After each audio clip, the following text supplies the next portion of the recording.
আসসালামু আলাইকুম। আপনারা সবাই কেমন আছেন? ইনশাল্লাহ আশা করি সবাই ভালো আছেন।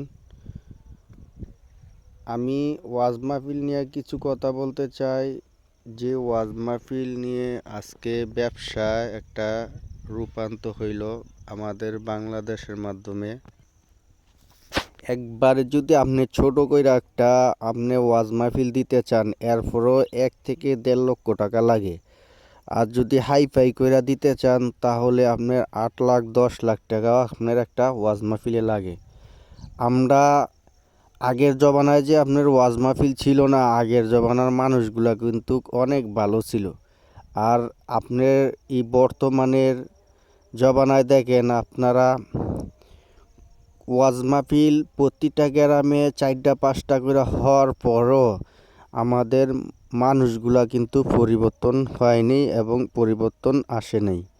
আর আগের জমানায় এত ওয়াজ মাহফিল ছিল না, এরপরও আপনার আগের জমানার মানুষগুলা কত ভালো ছিল। আপনি অসুস্থ রুগীরে কিন্তু আপনার ওষুধ খাওয়াইলে আপনার সুস্থতা হয়।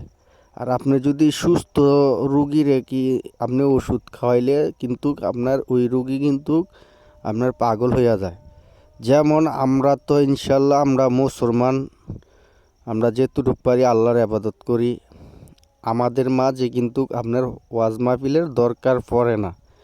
ওয়াজ মাহফিলের কাদের জন্য? আমাদের নবীর আমলে ছিল নবীজির সাহাবীরা আপনার বিভিন্ন কাফের বেঈমান মুশরিকদের হেদায়েত করার জন্য বিভিন্ন জায়গায় যায় আপনার ওয়াজ নসিহত করত।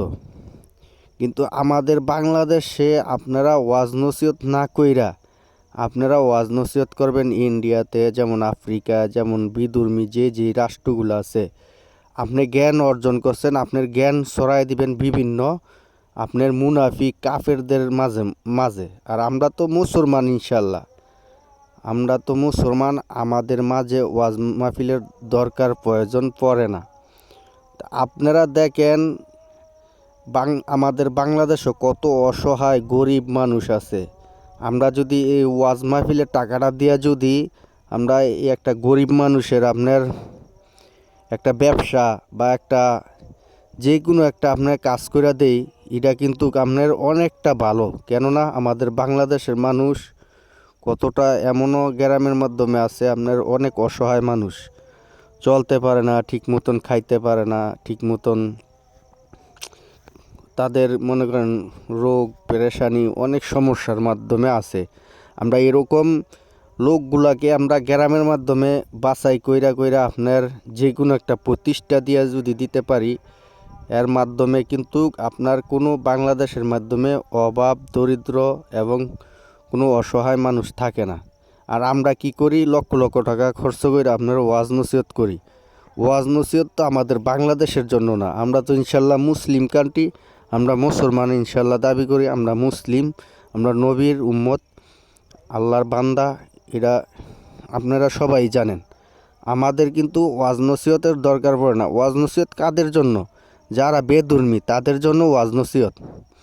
তা আমরা ইনশাল্লাহ এই জিনিসটা আমরা ফলো করব। গ্রামের মাধ্যমে অনেক অসহায় লোক আছে, আমরা এই অসহায় মানুষগুলাকে আমরা যে কোনো একটা সুব্যবস্থা করে দেওয়ার জন্য আমরা চিন্তা এবং চেষ্টা করব ইনশাল্লাহ।